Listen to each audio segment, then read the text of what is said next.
ka-hypey! So today we're here at San Miguel Village, Barangay Poblacion, Makati City. So ngayon, i-interview natin si Engineer Mabel and ask natin yung mga questions about sa high-end aluminum and sa low-end aluminum.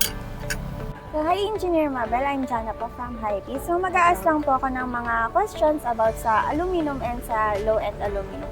So, saan company po kayo guys? From CYDE, CY Plus D Construction. Gano'ng katagal na po kayo sa industry ng Sa construction, Yes. siguro more than 2 or 3 years. Sa mga projects niyo po, ang mga ginagamit niyo rin po ba is aluminum din po? More on aluminum. So, ano po yung sa tingin niyo advantage ng high-end aluminum versus sa low-end aluminum? Sa unang-una sa quality nila, tapos advantages, yun, quality, tapos yung, siguro sa branding, ganyan. So, ano po yung marerecommend nyo kay client if ever na naghahanap sila ng aluminum for their windows and doors po? Siguro kung in terms of sa price, siyempre titignan kung depende kay client kung ano sa kanya sa price. Siyempre yung sa low end tayo. Pero kung may budget naman din, and kung yung quality talaga ang hanap, dun sa high end. Pero sa inyo po, kung ikaw po yung papapiliin, ano po yung mas pipiliin? Siyempre dun tayo sa quality na sa high end na tayo. Ayun. Thank you so much. Thank you. Hey mga ka-hypey! So today we're here at San Lorenzo Village and kasama natin ngayon si Architect Emmanuel. Ayan. Mag-aas lang tayo ng mga questions kay Architect about sa mga aluminum. Ayan. So, Architect, may idea na po ba kayo sa mga low-end and high-end aluminum po? Di pa po masyado. Pero sa mga projects po na na-handle nyo, ano po yung mga ginagamit nyo na mga material po sa mga windows and doors? Kadalasan po PVC or wood types po, ganyan. Pero naka-handle na rin po kayo ng may aluminum na gamit? Katunayan po, bali ngayon pa lang sana ito sa Okay. project. So ngayon po, meron po kaming dala na sample about sa mga aluminum. May low-end and high-end na aluminum po kami ipapakita sa inyo. So, dito po sa dalawa, sa tingin niyo po, alin po dito yung high-end and yung low-end na aluminum?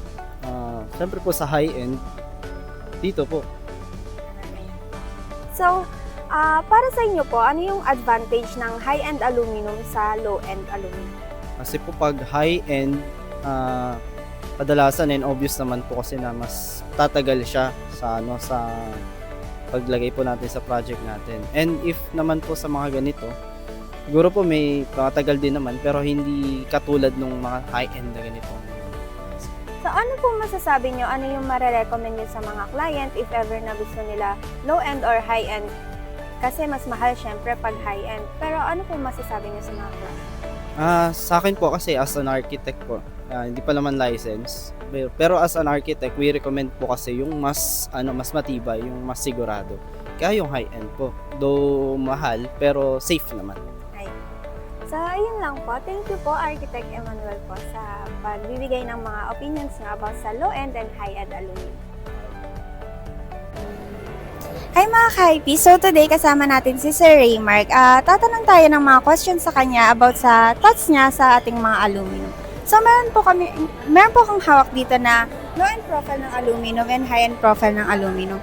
So sa mga, kunwari magpapagawa po kayo ng bahay, magpapa-install po kayo ng mga salamin for windows and doors, ano po yung thoughts niya dito? Ano po yung mas pipiliin nyo? Sa low-end po ba or yung high-end po? Well, definitely, if ever naman na when it comes sa quality, syempre doon tayo sa high-end. Pero syempre, kung like me na nangangamuhan lang din, syempre mas gusto ko rin ng syempre budget friendly. Pero kung kaya nyo i-mix in both po yun, so mas maganda kung may quality plus budget friendly para mas ma-afford ng mga clients po kagaya ko. Pero if ever po sa mga ibang tao, ano po kaya yung sa tingin niyo yung pipiliin nila?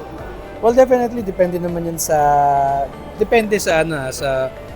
kung ano yung klase ng client yung inahabol nyo. If ever na high-end clients yan, definitely high-end yung high-end na quality yung kukunin nila. Kahit na medyo mas mataas yung price pero mas long lasting. Sa tingin niyo po, ano yung magiging advantage nito